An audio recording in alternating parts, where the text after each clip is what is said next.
بسم اللہ الرحمن الرحیم۔ اللہ تبارک و تعالیٰ کے بابرکت نام سے شروع کرتی ہوں جو بڑا مہربان نہایت رحم کرنے والا ہے۔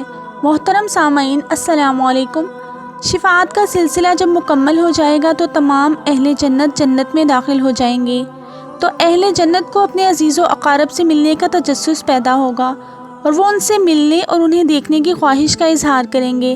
ارشاد باری تعالیٰ ہوگا کہ اولادوں کو ان کے والدین کے ساتھ ملا دیا جائے، چنانچہ اہل جنت کے تمام اہل و عیال کو اکٹھا کر دیا جائے گا۔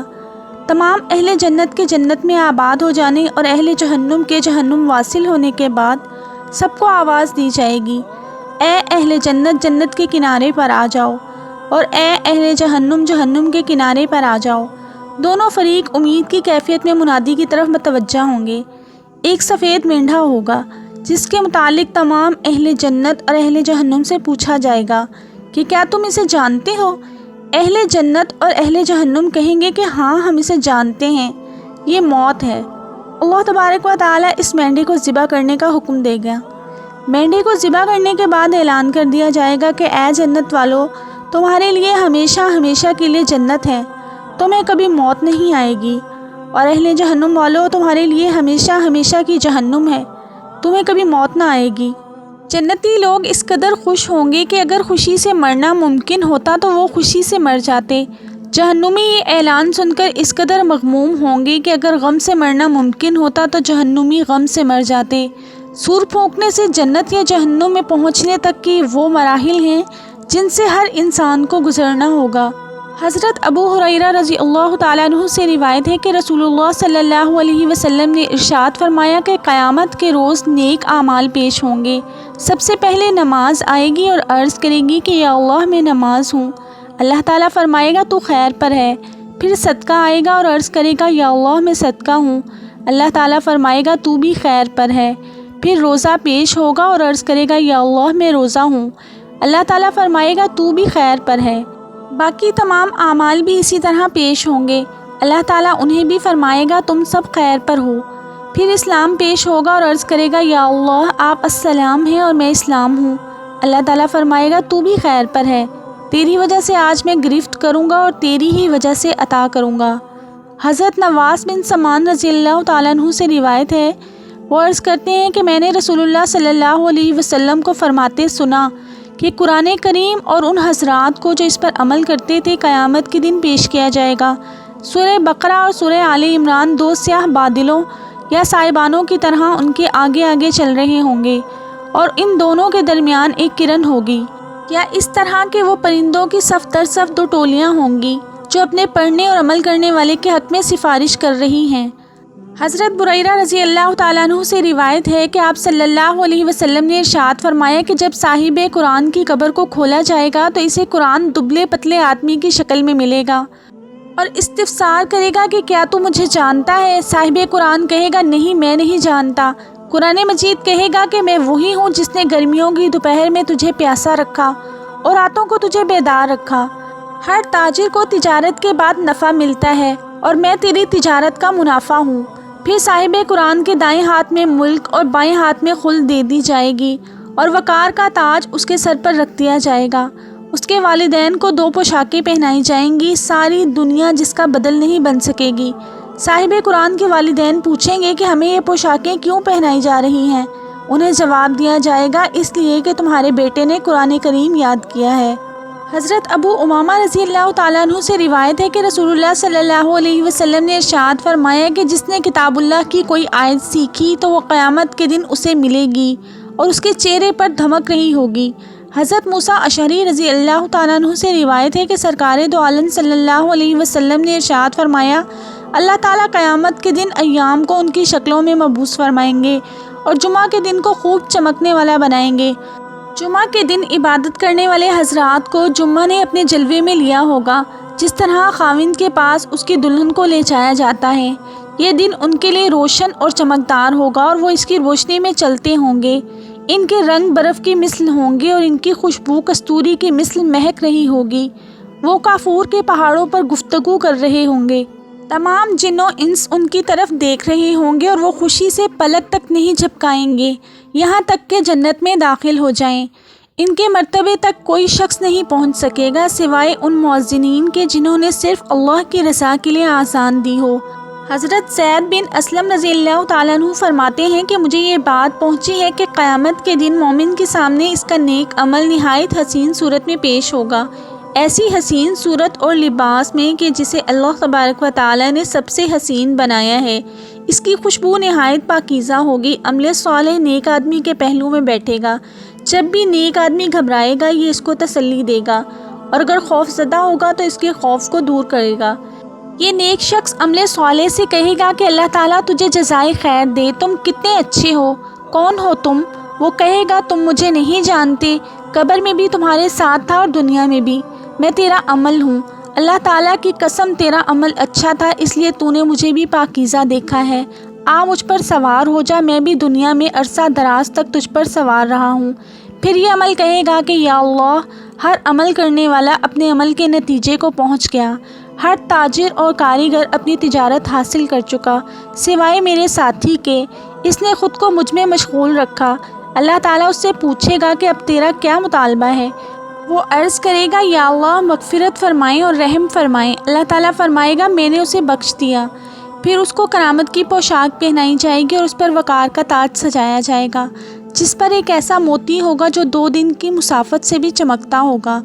پھر وہ عمل کہے گا کہ یا اللہ، اس نے اپنے والدین کی طرف سے بھی نیک اعمال کیے تھے، اور ہر مزدور اور ہر تاجر اپنے منافع میں اپنے والدین کو شریک کرتا ہے، یوں والدین کو بھی وہ انعامات ملیں گے جو صاحب عمل کو ملے تھے۔ جبکہ دوسری طرف کافر کا عمل بدترین شکل اور بدبودار صورت میں تبدیل ہو کر اس کے پہلو میں بیٹھے گا۔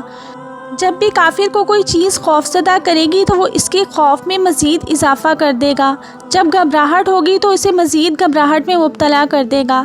کافر اسے کہے گا کہ تو بہت برا ساتھی ہے، تو کون ہے؟ وہ کہے گا کیا تو مجھے نہیں جانتا؟ وہ کہے گا نہیں، میں تجھے نہیں جانتا۔ وہ کہے گا میں تیرا برا عمل ہوں، تیرا عمل برا تھا اس لیے تو نے مجھے بدشکل دیکھا ہے، اور تیرا عمل بدبودار تھا اس لیے تو نے مجھے بھی بدبودار دیکھا ہے۔ اپنا سر نیچے کرو، میں تم پر سوار ہوں گا۔ دنیا میں عرصہ دراز تک تو مجھ پر سوار رہا۔ حضرت بلال رضی اللہ تعالیٰ عنہ سے مروی ہے کہ رسول اللہ صلی اللہ علیہ وسلم نے ارشاد فرمایا کہ نیکی اور گناہ قیامت کے دن لوگوں کے لیے کھڑے ہوں گے۔ نیکی نیک آدمی سے مل کر اسے کھینچ کر جنت میں لے جائے گی، اور گناہ گناہگار آدمی سے مل کر اسے کھینچ کر جہنم میں لے جائے گا۔ حضرت عبداللہ ابن عباس رضی اللہ تعالیٰ عنہ فرماتے ہیں کہ قیامت کے دن دنیا کو سفید اور سیاہ بالوں والی بدشکل بڑھیا کی شکل میں پیش کیا جائے گا، اس کے نوکیلے دانت باہر نکلے ہوں گے۔ دنیا جب مخلوق کے سامنے ظاہر ہوگی تو مخلوق سے پوچھا جائے گا کیا تم اسے پہچانتے ہو؟ وہ کہیں گے کہ ہم اسے پہچاننے سے اللہ کی پناہ چاہتے ہیں۔ ان سے کہا جائے گا کہ یہ دنیا ہے، اس کے سبب تم نے ایک دوسرے پر فخر کیا، اسی کے سبب تم نے قطع رحمی کی، بغض رکھا اور دھوکے میں رہے۔ پھر فرمایا دنیا کو جہنم میں ڈال دیا جائے گا۔ وہ پکارے گی کہ اے اللہ، میرے پیروکار اور طلبگار کہاں ہیں؟ اللہ تعالیٰ حکم دیں گے کہ اس کے پیروکاروں اور طلبگاروں کو بھی اس کے ساتھ جہنم میں پھینک دو۔ حضرت جابر بن عبداللہ رضی اللہ تعالیٰ عنہ سے روایت ہے کہ سرکار دو عالم صلی اللہ علیہ وسلم نے ارشاد فرمایا کہ جب قیامت کا دن ہوگا تو کعبہ کو میری قبر کے ساتھ ملا دیا جائے گا۔ وہ کہے گا السلام علیکم، میں کہوں گا وعلیکم السلام یا بیت اللہ، میرے بعد میری امت نے تیرے ساتھ کیا کیا؟ خانہ کعبہ کہے گا جو میرے پاس آیا تھا میں اس کو کافی ہوں اور اس کی شفاعت کروں گا، اور جو میرے پاس نہیں آیا اس کے لیے آپ صلی اللہ علیہ وسلم کافی ہیں اور آپ اس کی شفاعت فرمائیں گے۔ حضرت ابن عمر رضی اللہ تعالیٰ عنہ سے روایت ہے کہ رسول اللہ صلی اللہ علیہ وسلم نے ارشاد فرمایا کہ قیامت کے دن حجر اسود ابو قیس پہاڑ سے بھی بڑے وجود میں آئے گا، اور اس کی ایک زبان اور 2 ہونٹ ہوں گے۔ حضرت عبداللہ ابن عباس رضی اللہ تعالیٰ عنہ سے روایت ہے کہ سرکار دو عالم صلی اللہ علیہ وسلم نے ارشاد فرمایا حجر اسود جنت کے یاقوتوں میں سے ایک یاقوت تھا، اسے مشرکین کے گناہوں نے سیاہ کر دیا۔ قیامت کے دن اس کو احد پہاڑ کے برابر پیش کیا جائے گا۔ یہ دنیا کے ہر اس شخص کے متعلق گواہی دے گا جس نے اس کا بوسہ لیا ہوگا یا استلام کیا ہوگا۔ حضرت عبد الرحمن ابن عوف رضی اللہ تعالیٰ عنہ سے روایت ہے کہ رسول اللہ صلی اللہ علیہ وسلم نے ارشاد فرمایا کہ 3 چیزیں قیامت کے دن عرش الہی کے نیچے ہوں گی۔ قرآن بھی لوگوں کے ساتھ جھگڑ رہا ہوگا، امانت بھی اور صلہ رحمی بھی۔ صلہ رحمی پکار رہی ہوگی، سن لو۔ جو صلہ رحمی کرتا تھا اللہ تعالیٰ اس سے تعلق جوڑ لے، اور جو قطع رحمی کرتا تھا اللہ تعالیٰ بھی اس سے تعلق توڑ لے۔ حضرت عائشہ صدیقہ رضی اللہ تعالیٰ عنہ سے روایت ہے کہ رسول اللہ صلی اللہ علیہ وسلم نے ارشاد فرمایا، قربانی کے دن انسان کا کوئی عمل بھی اللہ کے نزدیک خون بہانے یعنی قربانی سے افضل نہیں ہوتا۔ قربانی کا جانور قیامت کے دن اپنے سینگوں، بالوں اور کھروں کے ساتھ پیش ہوگا، اور بلا شبہ جانور کا خون اللہ تعالیٰ کے نزدیک زمین پر گرنے سے پہلے قبول ہو جاتا ہے، پس تم عمدہ قربانی کیا کرو۔ قیامت کے دن ہر جماعت کا ایک امام ہوگا۔ حضرت ابن عمر رضی اللہ تعالیٰ عنہ سے روایت ہے کہ رسول اللہ صلی اللہ علیہ وسلم نے ارشاد فرمایا، اللہ تعالیٰ کے نزدیک سب سے پسندیدہ لوگ غرباء ہوں گے۔ عرض کیا گیا، غرباء کون لوگ ہیں؟ فرمایا کہ وہ لوگ جو اپنے دین کو بچاتے پھریں گے۔ یہ حضرات قیامت کے دن حضرت عیسیٰ علیہ السلام کے پاس جمع ہو جائیں گے۔ حضرت ابی اون رضی اللہ تعالیٰ عنہ سے روایت ہے کہ رسول اللہ صلی اللہ علیہ وسلم نے ارشاد فرمایا کہ حضرت معاذ بن جبل رضی اللہ تعالیٰ عنہ قیامت کے دن علماء سے ایک درجہ آگے ہوں گے۔ علامہ جلال الدین سیوطی فرماتے ہیں کہ قیامت کے دن حضرت معاذ بن جبل رضی اللہ تعالیٰ عنہ علماء کرام کی امام بن کر آئیں گے، اور علماء ان کے پیچھے پیچھے ہوں گے۔ حضرت زید بن ارقم رضی اللہ تعالیٰ عنہ سے روایت ہے کہ سرکار مدینہ صلی اللہ علیہ وسلم نے ارشاد فرمایا کہ بلال خوب آدمی ہیں، یہ قیامت کے دن مؤذنین کے سردار ہوں گے، اور مؤذنین کی گردنیں قیامت کے دن باقی لوگوں سے لمبی ہوں گی۔ حضرت ابو ہریرہ رضی اللہ تعالیٰ عنہ سے روایت ہے کہ سرکار دو عالم صلی اللہ علیہ وسلم نے ارشاد فرمایا کہ امرؤ القیس شعراء کو جہنم میں لے جانے والا قائد ہوگا، کیونکہ اسی نے سب سے پہلے شعر کے قوافی کو مستحکم کیا تھا۔ حضرت عبداللہ ابن سلام رضی اللہ تعالیٰ عنہ فرماتے ہیں کہ قیامت کے دن نیک اور بد سبھی لوگ کھڑے ہو سکیں گے، لیکن سود خور کھڑے نہیں ہو سکیں گے مگر اس شخص کے مانند جسے شیطان نے چھو کر خپتی بنا ڈالا ہو۔ حضرت عوف بن مالک بیان فرماتے ہیں کہ رسول اللہ صلی اللہ علیہ وسلم نے ارشاد فرمایا، ان گناہوں سے بچو جن کی مغفرت نہیں ہوتی۔ جس شخص نے کسی چیز کا دھوکہ کیا ہو وہ اسے قیامت کے دن لائے گا، اور سود خور کو قیامت کے دن خپتی اور مجنون بنا کر اٹھایا جائے گا۔ حضرت ابو ہریرہ رضی اللہ تعالیٰ عنہ سے روایت ہے کہ رسول اللہ صلی اللہ علیہ وسلم نے ارشاد فرمایا، اللہ تعالیٰ قیامت کے دن ایک قوم کو ان کی قبروں سے نکالیں گے تو ان کے منہ سے آگ کے شعلے نکلتے ہوں گے۔ عرض کیا گیا، یا رسول اللہ یہ کون لوگ ہوں گے؟ آپ صلی اللہ علیہ وسلم نے ارشاد فرمایا، کیا تم نے نہیں سنا کہ اللہ تعالیٰ ارشاد فرماتا ہے، جو لوگ یتیموں کا مال ناحق کھاتے ہیں وہ لوگ اپنے پیٹوں میں آگ بھر رہے ہیں۔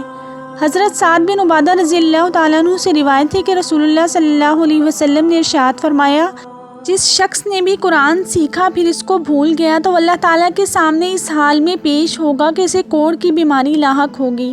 حضرت ابو دردہ رضی اللہ تعالیٰ عنہ سے روایت ہے کہ رسول اللہ صلی اللہ علیہ وسلم نے ارشاد فرمایا، جو شخص اللہ تبارک و تعالیٰ سے اس حال میں ملا کو بے کر کے توڑ دیا کرتا تھا تو اللہ تعالیٰ کو اس حالت میں ملے گا کہ اسے کوڑ کی بیماری لاحق ہوگی۔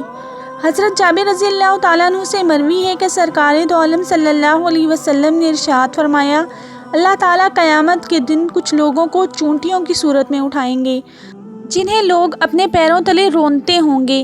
پوچھا جائے گا کہ ان چونٹیوں کی جسامت والوں نے کیا جرم کیا ہے، تو بتایا جائے گا کہ یہ دنیا میں تکبر کرتے تھے۔ حضرت ابن مسعود رضی اللہ تعالیٰ عنہ سے روایت ہے کہ رسول اللہ صلی اللہ علیہ وسلم نے ارشاد فرمایا، جو شخص اس حالت میں سوال کرے کہ اس کے پاس اتنا مال موجود ہو کہ اس کی ضرورت پوری ہو سکے تو وہ قیامت کے دن اس حال میں آئے گا کہ اس کا چہرہ عیب دار اور خراش دار ہوگا۔ حضرت ابن عباس رضی اللہ تعالیٰ عنہ سے روایت ہے کہ رسول اللہ صلی اللہ علیہ وسلم نے ارشاد فرمایا، جس نے فاقے میں مبتلا ہوئے بغیر اور اہل خانہ کی کفالت کی عدم طاقت کے بغیر دستے سوال دراز کیا تو وہ قیامت کے دن اس حال میں آئے گا کہ اس کے چہرے پر گوشت نہیں ہوگا۔ حضرت سازان رضی اللہ تعالیٰ عنہ سے روایت ہے کہ رسول اللہ صلی اللہ علیہ وسلم نے ارشاد فرمایا، جس نے قرآن پاک سیکھا اور اسے کمائی کا ذریعہ بنا لیا تو قیامت کے دن اس کے چہرے پر ہڈیاں ہوں گی، گوشت نہیں ہوگا۔ حضرت حذیفہ بن یمان رضی اللہ تعالیٰ عنہ سے روایت ہے کہ رسول اللہ صلی اللہ علیہ وسلم نے ارشاد فرمایا، جس نے قبلہ رخ تھوک پھینکا وہ قیامت کے دن اس حالت میں آئے گا کہ وہ تھوک اس کی دونوں آنکھوں کے درمیان لگا ہوگا۔ حضرت ابو ہریرہ رضی اللہ تعالیٰ عنہ سے روایت ہے کہ رسول صلی اللہ علیہ وسلم نے ارشاد فرمایا، جس کی 2 بیویاں ہوں اور وہ ان میں عدل نہ کرتا ہو تو قیامت کے دن اس حال میں ہوگا کہ اس کی ایک جانب جھکی ہوئی ہوگی اور ایک روایت میں ہے کہ گری ہوئی ہوگی۔ حضور صلی اللہ علیہ وسلم کا ارشاد مبارکہ ہے کہ پس پشت عیب جوئی، چغل خوری کرنے اور گناہ گاروں کی صفائی پیش کرنے میں حد سے گزر جانے والوں کو اللہ تعالیٰ کتوں کی شکل میں اٹھائیں گے۔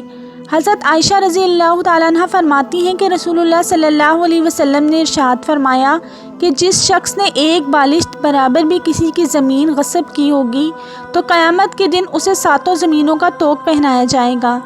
حضرت حکم بن حارث اسلمی رضی اللہ تعالیٰ عنہ فرماتے ہیں کہ جس نے مسلمانوں کے راستے میں ایک بالشت پر بھی قبضہ کیا تو وہ قیامت کے دن اسے لائے گا اور اسے 7 زمینوں کا وزن اٹھانا پڑے گا۔ حضرت ابو موسیٰ اشعری رضی اللہ تعالیٰ عنہ فرماتے ہیں کہ رسول اللہ صلی اللہ علیہ وسلم نے ارشاد فرمایا، سب سے بڑی خیانت اللہ تعالیٰ کے نزدیک زمین کی خیانت ہے۔ تم زمین کے یا گھر کے 2 پڑوسیوں کو دیکھتے ہو کہ ایک دوسرے کے حق میں سے 1 گز زمین کی خیانت کر لیتے ہیں، اگر وہ اس پر قبضہ کریں تو اللہ تعالیٰ انہیں قیامت کے دن 7 زمینوں کا طوق پہنائے گا۔ حضرت ابو حمید ساعدی رحمۃ اللہ علیہ فرماتے ہیں کہ نبی کریم صلی اللہ علیہ وسلم نے قبیلہ اُرد کے ایک نوجوان کو صدقہ کی وصولی کے لیے مقرر کیا۔ جب وہ واپس آئے تو کہنے لگے کہ یہ مال آپ صلی اللہ علیہ وسلم کا ہے اور یہ مجھے ہدیہ دیا گیا ہے۔ یہ سن کر نبی کریم صلی اللہ علیہ وسلم کھڑے ہوئے اور اللہ تعالیٰ کی حمد و ثنا بیان کی، پھر فرمایا کہ اگر میں تم میں سے ایک شخص کو ایسے کام کی ذمہ داری سونپتا ہوں جس کی ذمہ داری اللہ نے مجھے سونپی ہے اور وہ واپس آ کر کہتا ہے کہ آپ صلی اللہ علیہ وسلم کا ہے اور یہ مجھے ہدیہ کیا گیا ہے، اگر وہ سچا ہے تو اپنے والدین کے گھر کیوں نہیں بیٹھ جاتا کہ اس کے پاس وہ ہدیہ خود بخود آ جاتا۔ اللہ کی قسم تم میں سے کوئی بھی شخص کوئی چیز ناحق نہ لے، ورنہ وہ اللہ تعالیٰ کے روبرو پیش ہوگا تو اس نے اونٹ کو اٹھا رکھا ہوگا جو بلبلا رہا ہوگا، اور بیل کو اٹھا رکھا ہوگا جو ڈکار رہا ہوگا، یا بکری کو اٹھا رکھا ہوگا جو منمنا رہی ہوگی۔ حضرت ابو ہریرہ رضی اللہ تعالیٰ عنہ اور حضرت سعد رضی اللہ تعالیٰ عنہ دونوں سے روایت ہے کہ رسول اللہ صلی اللہ علیہ وسلم نے ارشاد فرمایا، جو شخص 10 افراد کا بھی امیر ہوگا اسے قیامت کے دن ہتھکڑی لگا کر پیش کیا جائے گا، اس ہتھکڑی سے سوائے اس کے عدل و انصاف کے کوئی چیز اسے چھڑا نہیں سکے گی۔ حضرت عبداللہ ابن عباس رضی اللہ تعالیٰ عنہ سے روایت ہے کہ رسول اللہ صلی اللہ علیہ وسلم نے ارشاد فرمایا، جس عالم سے کسی مسئلے کے متعلق پوچھا گیا اور اس نے وہ مسئلہ چھپا لیا تو قیامت کے دن اسے آگ کی لگام ڈالی جائے گی۔ امید کرتی ہوں کہ آج کی ویڈیو بھی آپ کو پسند آئی ہوگی۔ ویڈیو اگر پسند آئی ہو تو صدقہ جاریہ سمجھ کر اسے اپنے پیاروں کے ساتھ ضرور شیئر کیجیے گا اور چینل کو سبسکرائب کرنا مت بھولیے گا۔ اپنا اور اپنے پیاروں کا بہت سا خیال رکھیے گا اور مجھے بھی دعاؤں میں یاد رکھیے گا۔ اللہ نگہبان۔